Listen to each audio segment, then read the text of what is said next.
नमस्कार साथियों। तो आज है 15 मार्च 2026। दोस्तों ज्यादा बातें नहीं करेंगे, सिर्फ इतना ही करूंगा। बहुत सारे जानकारी देना है मार्केट से रिलेटेड, तो प्लीज वीडियो को बिना स्किप के पूरा अंत तक जरूर देखना। और खास करके इस वीडियो की आखिरी 3-4 मिनट पे जब हम मार्केट को डिटेल में समझेंगे, मतलब कल मोस्ट प्रोबेबली मार्केट किस तरह खुल सकता है, किस तरह मूव कर सकता है, अगर गिरावट हो गया तो कहां तक गिर सकता है, निफ्टी 50 बैंक निफ्टी की कहां पे सपोर्ट है, कहां पे रेजिस्टेंस है, सब कुछ हम एनालिसिस करेंगे अंत में। ठीक है, अंत की जो 3-4 मिनट उसको मिस मत करना, बहुत वाइटल है। आइए सबसे पहले चेकआउट करते हैं कि आज हमारे मार्केट एनालिस्ट दोस्त ने क्या कहा। देखिए आज इस टॉपिक को कवर किया रेलिगर ब्रोकिंग की तरफ से एक मार्केट एनालिस्ट ने। अच्छा, बैक टू बैक मार्केट में करेक्शन तो काफी देखने को मिल गया। ऑलरेडी निफ्टी फिफ्टी आ भी चुका है 23,000 की, मतलब 26,000 के ऊपर पहुंच गया था, वहां से गिरते गिरते 23,000 के नजदीक पहुंच गया। लास्ट डे 2% की गिरावट। अब देखिए उम्मीद काफी फीका नजर आ रहा है। अब ये एनालिस्ट ने सबसे पहले तो यही कहा कि अभी निफ्टी फिफ्टी सपोर्ट लेवल के ऊपर ही ट्रेड कर रहा है, मतलब 23,000 के ऊपर। और अपर साइड में जो रेजिस्टेंस मेंशन किया है निफ्टी के लिए, अगर रिकवरी हुआ, मतलब अगर 1% उम्मीद है कि रिकवर हो गया, तो मे बी 23,500 से लेके 23,800 इस रेंज के आसपास निफ्टी को मिल सकता है रेजिस्टेंस, मतलब नियर टर्म बेस पे टारगेट जो भी आप कहिए। ठीक है, वैसे दोस्तों आपको क्या लगता है, मतलब जिस प्रकार की माहौल आज की डेट में है, कल सोमवार कैसा रहेगा? जो भी आपके अनुसार लगता है प्लीज फटाफट कमेंट करके बताइए। By the way same topic को कवर किया मनी कंट्रोल की तरफ से। देखिए दूसरे एक और एनालिस्ट ने, इन्होंने बाजार के बारे में अपने एक विचार रखा, technical view. Nifty logs biggest weekly fall since June 2022, bumper गिरावट हुआ। Near death cross, Iran war fear push bear to target 22,700। इन भाई साहब ने तो और ज्यादा नीचे टारगेट दिया 22,700 की। बैंक निफ्टी 53,000, बैंक निफ्टी भी हमने देखा रिसेंटली बहुत गिर चुका, मतलब कहाँ 60,000 के ऊपर निकल गया था, अभी 53,000 पे पहुंच चुका है। अब देखिए मेरे ओपिनियन के हिसाब से, अब जो भी देखिए अलग अलग हो सकता है, बट मेरे ओपिनियन के हिसाब से अगर कल सुबह तक कुछ भी इंप्रूवमेंट नहीं हुआ, मतलब जियो पॉलिटिक्स में, तो मे बी बहुत ज्यादा हाई वॉलेटाइल बाजार रहेगा। ओके, खैर इस टॉपिक को हम अंत पे अच्छे से समझेंगे, कवर करेंगे, बट उसके पहले चलिए बहुत सारे जानकारी देना एक एक करके, थोड़ा पेशेंस रखिए, स्टेप बाय स्टेप करके सुनिए, समझते जाइए। सबसे पहले आ जाइए लास्ट डे, मतलब शुक्रवार बाजार क्लोज होने के बाद भारत की फॉरेक्स रिजर्व की डेटा, यानी विदेशी मुद्रा भंडार की डेटा आउट हुआ था, और इस बार लगभग $11.68 बिलियन की ड्रॉप हुआ। देखिए ये चलता रहता है, ठीक है, क्योंकि पिछले 2 हफ्ते हमने देखा था इंक्रीज हुआ था, इस हफ्ते गिरावट हुआ, तो वो चलता रहता है। तो टोटल $716.81 बिलियन भारत की पास अभी टोटल फॉरेक्स रिजर्व है। ओके, चलो अच्छी बात है। अच्छा दोस्तों एक और बात याद रखना, कल यानी 16 तारीख भारत की WPI इन्फ्लेशन डेटा आउट होगा, होलसेल प्राइस इंडेक्स। एक बार मैं आपको कितने बजे पे दिखा देता हूँ। ये देखिए ऑलरेडी आपको मैं आज दिन के फर्स्ट वीडियो में दे चुका हूँ इसके ऊपर अपडेट कि कल आउट होगा 16 तारीख को, कल दोपहर एग्जैक्टली 12 बजे पे आउट होगा ये डेटा। जो प्रीवियस मंथ पे आया था 1.81%, इस बार जो आरबीआई की तरफ से फोरकास्ट आया 2%। सो लेट्स सी क्या होता है। तो दोस्तों ये डेटा आते ही मैं आपको इन्फॉर्म कर दूंगा, और आप बस फॉलो करते रहना, ठीक है। अच्छा उसके बाद आ जाइए एक और इंपॉर्टेंट इकोनॉमिकल डेटा जो आज आउट हुआ, मतलब 15 तारीख, आप देख सकते हो। भारत की जो जेम्स एंड ज्वेलरी एक्सपोर्ट इस बार थोड़ा सा इंक्रीज हुआ, जबकि पिछले कुछ महीनों से थोड़ा थोड़ा ड्रॉप हो रहा था, ठीक है।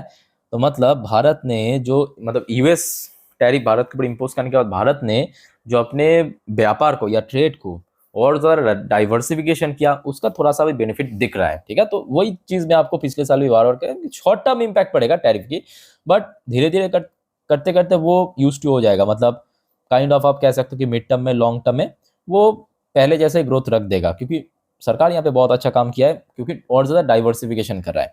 और टोटल जो यहाँ पे एक्सपोर्ट हुआ है 2,680.79 मिलियन डॉलर, ठीक है। अच्छा उसके बाद आ जाइए एक और डेटा आउट हुआ भारत की कार सेल्स की डेटा। तो आपको पता ही होगा कि फाइनेंशियल 26 उतना ज़्यादा बढ़िया नहीं था, पर उसके बावजूद भी कार सेल्स में रिकॉर्ड हाई इस बार देखने को मिला, 4.7 मिलियन। 4.7 मिलियन मतलब अप्रोक्सीमेटली 47 लाख के ऊपर टोटल बेच चुका है भारत की जो कंपनी, सारे मिलके। ये मत सोचना कि कोई इंडिविजुअल कंपनी, नहीं, सारे कंपनी मिलके। और अभी तो फाइनेंशियल 26 मतलब अभी बाकी है, और कुछ दिन बाकी है, ठीक है। अच्छा अब आ जाइए थोड़ा सा हम देख लेते हैं हमारे मार्केट का जो एक्सपर्ट है उनकी तरफ से क्या ओपिनियन आया है। तो आपको थोड़ा बहुत आप कह सकते हो कि एक हिंट मिल जाएगा, काइंड ऑफ हौसला मिल जाएगा कल सोमवार के लिए। तो सबसे पहले देखिए एक चार्टिस्ट ने कहा, उनका नाम, इस व्यक्ति का नाम है सुदीप शाह। सुदीप शाह, ये व्यक्ति ने कहा, Sudeep Shah flag deeper correction risk as Nifty break 61.8%। Fibonacci level actually एक टेक्निकल टर्म है, तो इतना आप जान लीजिए। इन्होंने बेसिकली ये कहा कि लास्ट ईयर मतलब 2025 में हमने देखा था कि जो निफ्टी 50 जिस लेवल तक नीचे गिरा था उसके बाद बाउंस बैक किया था, वहां तक कहीं ना कहीं जाने का चांस है अगर और ज्यादा गिरावट हो गया तो। जो यहाँ पे मेंशन किया कि प्रीवियस रैली जो हुआ था 21,743। दोस्तों आपको क्या लगता है कि मतलब अभी जो निफ्टी 50 की स्थिति है, क्या ये 2025 की जो लो है मतलब 21,743 यहाँ तक पहुंच सकता है या नहीं? देखिए यहाँ पे मतलब अभी जो सिचुएशन है ना, मैं कहूँगा कुछ भी इम्पॉसिबल भी नहीं है, कुछ भी हो सकता है, क्योंकि ये सब कुछ डिपेंड कर रहा है जियोपॉलिटिक्स के ऊपर। ठीक है, अब देखिए सडनली अगर ये खबर मिल गया, कभी भी हो सकता है, कल परसों तरसों नरसों सडनली ये खबर मिल गया कि सीज फायर ऑफिशियली हो चुका है या कोई एक पक्ष की तरफ से वॉर रुक गया, तो कहीं ना कहीं जाने का तो चांस ऑलमोस्ट नील, ऊपर की तरफ ही मार्केट बढ़ेगा। बट ये वॉर अगर आगे चलता गया और तो कहीं ना कहीं आगे भी गिरावट हो सकता है। अच्छा नेक्स्ट देखिए, एक एक्सपर्ट है आपके नवीन कुलकर्णी जी, इन्होंने कहा see growth challenge to India economy if Iran war get prolonged. जो अभी आपको मैं कह रहा था, ये जंग अगर और ज़्यादा आगे खींच गया, भाई शेयर मार्केट तो बहुत छोटी सी चीज़ है, पूरे इंडियन इकोनॉमी में उसका इम्पैक्ट पड़ेगा। और उसके पीछे मेन कारण जो आपको मैं बार बार पिछले 2-4 दिनों से कह रहा हूँ कि देखिए वॉर की वजह से क्राइसिस नहीं हो रहा, मतलब वॉर की वजह से दिक्कत नहीं हो रहा है, दिक्कत हो रहा है कि वॉर की वजह से जो क्राइसिस तैयार हो रहा है, मतलब क्राइसिस क्रिएट हो रहा है, उस वजह से खास करके ऑयल या एनर्जी क्राइसिस, उस वजह से क्या होगा, क्योंकि एक दूसरे के साथ ना चेन माफिक कनेक्टेड है। भारत की जो महंगाई, सीपी इन्फ्लेशन, डब्ल्यूपी इन्फ्लेशन, वो इंक्रीज होगा, और वो इंक्रीज होने के कारण भारत की जो जीडीपी, उस पर इम्पैक्ट पड़ेगा, ग्रोथ रेट पे इम्पैक्ट पड़ेगा सीधा सीधा। ठीक है, और आपके जेब में भी इम्पैक्ट पड़ेगा, याद रखना। अच्छा उसके बाद सेबी चीफ की तरफ से भी कह सकते हो कि कहा कि stay patients during market volatility. SEBI chief message to investors on Moneycontrol global wealth summit, जो लास्ट डे हो रहा था, ऑलरेडी आपको मैं दे चुका हूँ, थोड़ा सा आप देख लीजिए, बहुत लोगों ने कभी कभी मिस कर जाते हैं। ओके, तो कुल मिला के बात यह है कि शॉर्ट टर्म बेसिस पे मार्केट थोड़ा वीक या वॉलेटाइल हो सकता है एक्सपर्ट के ओपिनियन के अनुसार। अच्छा एक और यहाँ पे निवेशक या मार्केट एनालिस्ट जिनका नाम है शंकर शर्मा, इनके हिसाब से इक्विटीज में deliver weak return for year. Okay, तो इनके हिसाब से अगले 1 साल तक इक्विटी जो है उतना रिटर्न नहीं दे पाएगा। ऑयल कुड टच $150-200 पर बैरल। सो देखिए ये अलग अलग एक्सपर्ट की ओपिनियन है, किसके हिसाब से ये अपॉर्चुनिटी है, किसी के हिसाब से मतलब ये व्यक्ति ने जो कहा कि अगले 1 साल तक उतना ज़्यादा रिटर्न नहीं दे पाएगा ऑयल $150-200, तो ये डिपेंड करता है वो सिचुएशन के ऊपर। ठीक है, एग्जैक्टली ऐसा ही होगा ये भी किसी को पता नहीं है, बहुत अच्छा होगा वो भी किसी को नहीं मालूम है। ठीक है, सब कुछ डिपेंड करेगा सिचुएशन, टाइम, उसके बेस पे। सो हमेशा मैं कहूँगा जिस वजह से पेशेंस रखिए, चाहे अच्छा सिचुएशन हो, खराब, देखिए खराब सिचुएशन पे ना आपको बहुत ज़्यादा टेंशन करना है, पैनिक करना है, ना ही अच्छा सिचुएशन देख के बहुत ज़्यादा एक्साइटेड होना है। सिंपल न्यूट्रल रहिए, शांत रहिए, काम रहिए, पेशेंस रखिए। जो आपको मैं बार बार कहता हूँ कि देखिए मार्केट में गिरावट, तेजी पार्ट ऑफ मार्केट है। ठीक है, और दूसरी बात जो आप लोग सबसे बड़ी गलती करते हो क्या पता है, मैं देखता हूँ most of the retail investors गलती करते हो, अपना जो 100% सेविंग या 100% जो कैपिटल है वो आप उठा के डाल देते हो शेयर मार्केट में। सबसे बड़ी मूर्खता, सुनने में खराब लग रहा है बट ये असलियत है, ये सबसे बड़ी गलती, मूर्खता, जो भी आप कहिए, कभी ऐसा मत करना। ऐसा ही पैसा मतलब उतना ही इन्वेस्टमेंट करें मार्केट में, शेयर मार्केट में, म्यूचुअल फंड में, वो पैसा आपको जरूरत नहीं पड़ेगा अगले 5 साल 10 साल के लिए, उतना ही निवेश करना है। समझ आ चुका है आई थिंक आप लोगों को। अच्छा उसके बाद देखिए एक और यहाँ पे रिपोर्ट आ रहा है कि rising geopolitics and indigenisation push place India's defence sector in a structural growth cycle. तो देखिए डिफेंस सेक्टर के लिए तो अच्छी बात है, क्योंकि जितना वॉर होगा उस वजह से डिफेंस सेक्टर में डिमांड बढ़ेगा। बट उसके साथ साथ ये भी फैक्ट है कि आज की डेट में सिर्फ वॉर, देखिए वॉर के साथ साथ जो क्राइसिस क्रिएट है उस वजह से डिफेंस सेक्टर में भी थोड़ा सा डिक्लाइन हो रहा है। जैसे कि फ्राइडे के दिन हुआ, अच्छे अच्छे डिफेंस कंपनी की शेयर थोड़ा बहुत नीचे आके क्लोजिंग दिया। अच्छा मॉर्गन स्टैनली की तरफ से भी एक रिपोर्ट आया है। मॉर्गन स्टैनली ने कहा कि oil crisis to send shock wave across key sector in Asia, और एशिया में दोस्तों इंपैक्ट पड़ सकता है सबसे ज्यादा, ऐसा मॉर्गन स्टैनली का दावा है। और इसके पीछे भी एक बहुत ठोस वजह है। ठोस वजह क्या है कि एशिया की जो देश है ना वहां पे पॉपुलेशन डेंसिटी की बात करें या टोटल पॉपुलेशन की बात करें, बहुत ज्यादा है। मतलब आप सिर्फ साउथ एशिया की उठा के देखिए, भारत, चाइना, बांग्लादेश, म्यांमार, पाकिस्तान, वो खचरा, ठीक है, इन सब देशों में जो पॉपुलेशन की डेंसिटी है या ओवरऑल पॉपुलेशन बहुत ज्यादा है। और पॉपुलेशन ज्यादा मतलब क्या, वहां पे कंजप्शन ज्यादा होता है, कंज्यूम ज्यादा होता है। कंज्यूम मतलब यहाँ पे ऑयल की नीड बहुत ज्यादा है, तो मेनली जो इम्पैक्ट पड़ेगा वो एशिया में ही पड़ेगा, याद रखना, ठीक है। ये जो यूएस, इजराइल, ईरान लड़ रहा है ना, ठीक है, इन लोगों को तो चलो ठीक है, अपनी इकोनॉमी में फर्क पड़ेगा, बट इन लोगों की जो ऑयल ये जो एनर्जी क्राइसिस चल रहा है, यूएस, इजराइल को उतना फर्क नहीं पड़ेगा या वेस्ट को फर्क नहीं पड़ेगा, क्योंकि वहां पे पॉपुलेशन उतना नहीं है भारत, चाइना की तरह। फर्क पड़ेगा जहां पे पॉपुलेशन थोड़ा ज्यादा है। अच्छा, रिसेंटली दोस्तों आपको ये अपडेट तो दे चुका हूं मैं, 2 दिन पहले की बात है, कि जो आईईए मतलब what is IEA, international energy agency, याद रखना, इंटरनेशनल एनर्जी एजेंसी, लगभग कुछ मिलियन ऑफ बैरल ऑयल जो रिजर्व में था इमरजेंसी पर्पस, उसको रिलीज कर दिया।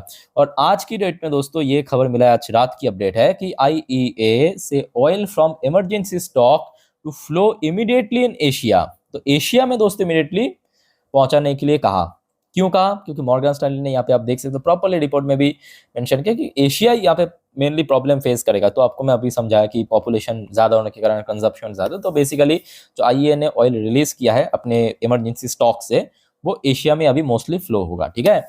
सो दोस्तों याद रखना, नेक्स्ट वीडियो में और भी कुछ जियोपॉलिटिकल अपडेट है, जानकारी है, शेयर करेंगे, तो नेक्स्ट वीडियो मिस मत करना, रात की 12 बजे की वीडियो।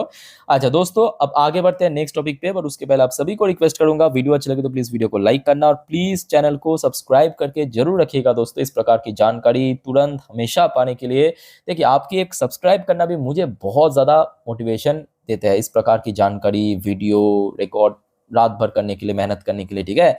तो कृपया करके दोस्तों, देखिए अपडेट तो मैं आपको दे दूंगा, अपडेट मैं आपको जब भी आता है फटाफट दे देता हूँ अप टू डेट, बट आप प्लीज सब्सक्राइब करके रखना, एकदम फ्री ऑफ कॉस्ट है, ये रिक्वेस्ट करूंगा, ठीक है। अच्छा, ये देखिए ऑलरेडी मैं आपको पिछले 2 दिनों पे ये छोटा छोटा अपडेट दे चुका हूँ, फिर भी थोड़ा सा फटाफट टच कर लेते हैं, ठीक है, ज्यादा यहाँ पे टाइम वेस्ट नहीं करेंगे। जैसे कि डॉ जोन्स की पोजीशन लास्ट डे वीक था, नैस्डैक भी वीक था, crude oil last day closing दिया था $103.86 पर बैरल पे। अब कल सुबह कहाँ पे ओपन हो रहा है उसके ऊपर भी बहुत बहुत कुछ यहाँ पे डिपेंड करेगा, ठीक है। अगर ज्यादा ऊपर ओपन हो गया मार्केट में, या कुछ ऐसे पर्टिकुलर क्षेत्रों में भी इंपैक्ट पड़ सकता है, जिसके बारे में ऑलरेडी एक वीडियो में दे चुका हूँ, ये वीडियो, ठीक है, नहीं देगा तो एक बार चेकआउट करके आना, कि ऑयल प्राइस अगर बढ़ गया तो इम्पैक्ट तो पड़ेगा। अच्छा, उसके साथ साथ गोल्ड प्राइस लास्ट डे थोड़ा बहुत नीचे क्लोजिंग दिया था, सिल्वर प्राइस के अंदर भी लगभग इंटरनेशनल रेट के हिसाब से 4-4.5% की गिरावट के साथ क्लोजिंग हुआ था। और मोस्ट इंपॉर्टेंटली ऑयल प्राइस बढ़ने के कारण, यूएस की जो डॉलर इंडेक्स वो बढ़ने के कारण, हमारे जो इंडियन करेंसी की वैल्यूएशन वो लास्ट नाइट को, मतलब फ्राइडे नाइट को एकदम ऑल टाइम लो पे हिट करके क्लोजिंग दिया, ठीक है।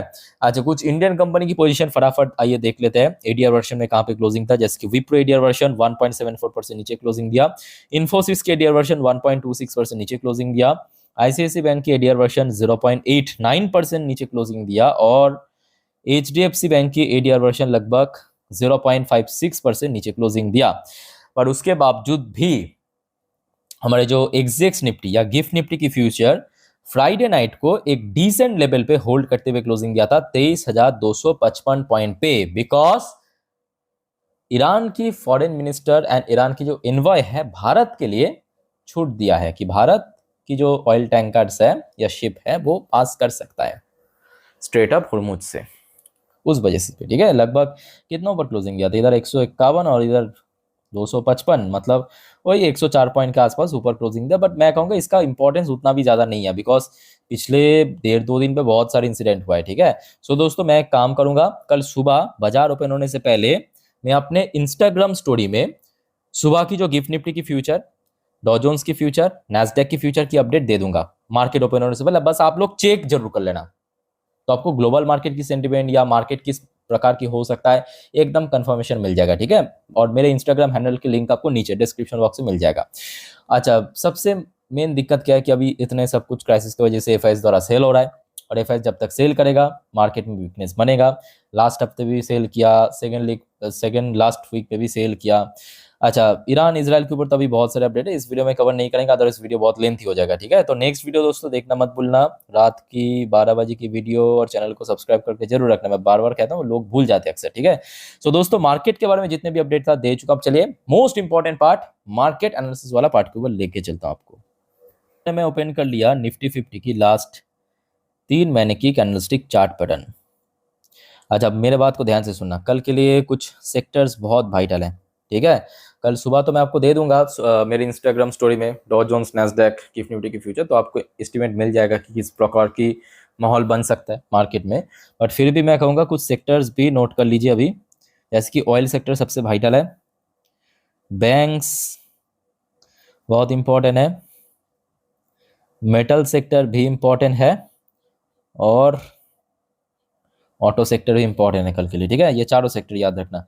अच्छा, अब आ जाइए, ये हो गया आपका एक दिन की चार्ट पैटर्न, मतलब यहाँ पे हर एक कैंडल आपको एक एक दिन पे नजर आएगा। और यहाँ पे आप देख सकते हो कि निफ्टी 50 ऑलरेडी ओवर सोल्ड पे पहुंच चुका है।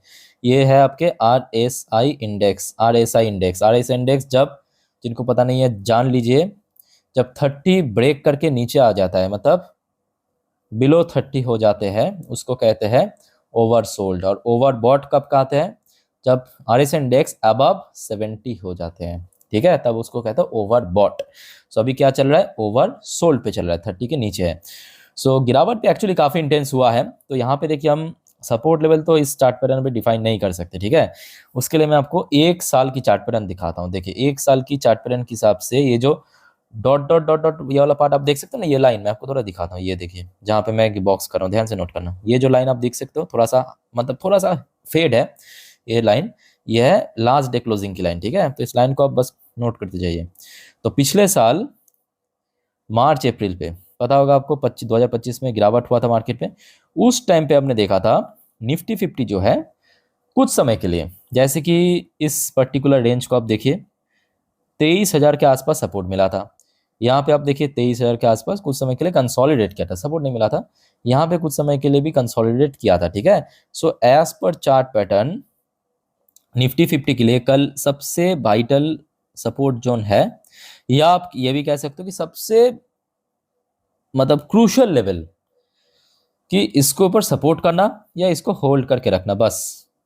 अगर थोड़ा बहुत करेक्शन होता भी है, ½ % या 1/4% की, तो 23,000 के आसपास अगर होल्ड कर गया फिर भी काम चल जाएगा। बट इन केस, क्योंकि जिस प्रकार की मार्केट है, इसमें कुछ गारंटेड तो कुछ भी नहीं है ना। तो इन केस अगर गिरावट होता है, 23,000 की लेवल ब्रेक होता है, तो नीचे की तरफ कहाँ पे जाएगा, तो ध्यान से देखना, यहाँ पे कुछ लेवल यहाँ पे निकल के आ रहा है, जहाँ पे मैंने ये बॉक्स किया है, ठीक है, इस रेंज पे। तो ये रेंज का नंबर आ रहा है अप्रोक्सीमेटली, मैं आपको अगर फ्रेश करके लिख के देता हूँ, ठीक है, वो बेटर रहेगा। 23,000 ये सबसे पहला सपोर्ट S1, उसके बाद आ जाइए 22,800, ये हो गया आपका सपोर्ट 2। तो ये दोनों हो गया नीचे की तरफ सपोर्ट जोन, ठीक है। अब हाँ, ये भी फैक्टर है इसके साथ साथ कि इमीडिएटली अगर बहुत ज़्यादा क्रैश हो गया तो वो वहाँ पे कोई भी सपोर्ट कुछ भी आप कर नहीं सकते, ठीक है, जैसे कि लास्ट डे हुआ था, इंटेंस फॉल जिसको आप कह सकते हो। अच्छा, अपर साइड में तो अभी मैं कहूँगा मतलब निफ्टी 50 अभी खाई में गिर गया, पर्वत समान रिकवरी देना बाकी है। तो इमीडिएटली वही 23,500 के आसपास रफली मान के चलिए एक रेजिस्टेंस है, ठीक है। अच्छा, बैंक निफ्टी भी हमने देखा बहुत पिटा, लास्ट डे भी पिटा, लास्ट वीक में भी पिटा, पिछले 2 हफ्ते से पिट रहा है। इवन निफ्टी के साथ साथ बैंक निफ्टी का भी RSI इंडेक्स ओवरसोल पे चल रहा है, ठीक है, 23 पे चल रहा है। सो कल देखिए, कल ये मेरा पर्सनल ओपिनियन है, कल मुझे ऐसा क्यों लग रहा है कि बाजार में कोई डीप करेक्शन होने का चांस बहुत कम है। मतलब समझ पा रहे हो, जैसे कि लास्ट 2 दिन पे हुआ था, मतलब आपके बृहस्पतिवार या शुक्रवार तो बहुत सारा डीप करेक्शन हुआ था। डीप करेक्शन होने का चांस बहुत कम है, बट मुझे ऐसा लग रहा है कि कल मार्केट बहुत वोलेटाइल होगा। अगर गुड न्यूज़ आ गया सुबह तक, मतलब कुछ ऐसा इंप्रूवमेंट, तो रिकवर भी हो सकता है, बट डिप करेक्शन होने का चांस बहुत कम है, ठीक है। सो बैंक्स तो देखिए ऑलरेडी थोड़ा बहुत नीचे आ चुका है, थोड़ा नहीं एक्चुअली, मतलब 53-54 को ब्रेक करने के बाद थोड़ा काफ़ी बहुत आ चुका है। सो इमीडिएटली जो बैंक्स के लिए इंपॉर्टेंट लेवल है लोअर साइड में, वह है 53,000 से लेके 53,500, ठीक है, ये इंपॉर्टेंट। अपर साइड में तो ऑब्वियसली अभी बहुत सारे रिकवर करना बाकी है, 54,000, 55,000। सो दोस्तों, मैं आपको निफ्टी 50 बैंक निफ्टी अच्छे से डिटेल में समझा दिया। और कोई आपका डाउट्स है, कन्फ्यूजन है, कमेंट करके प्लीज़ बताइए। और दोस्तों, वीडियो को वाइंड अप करने से पहले जो आपको हमेशा कहता हूँ, बार बार याद रखना कि गलती से भी FN ट्रेडिंग ये सब चक्कर में मत पड़ना, बहुत रिस्की है। आज के डेट में मार्केट कितना रिस्की आप अलग से बताने की ज़रूरत नहीं है, ठीक है। नॉर्मली वीडियो देखिए, सीखिए, जानिए। कोई प्रॉब्लम है तो मैं हूँ आप लोग के लिए, कमेंट करके बताइए। और दोस्तों चैनल को सब्सक्राइब करना मत भूलना इस प्रकार की जानकारी हमेशा तुरंत पाने के लिए। तो मिलते हैं नेक्स्ट वीडियो में। टेक केयर, बाय बाय, जय हिंद।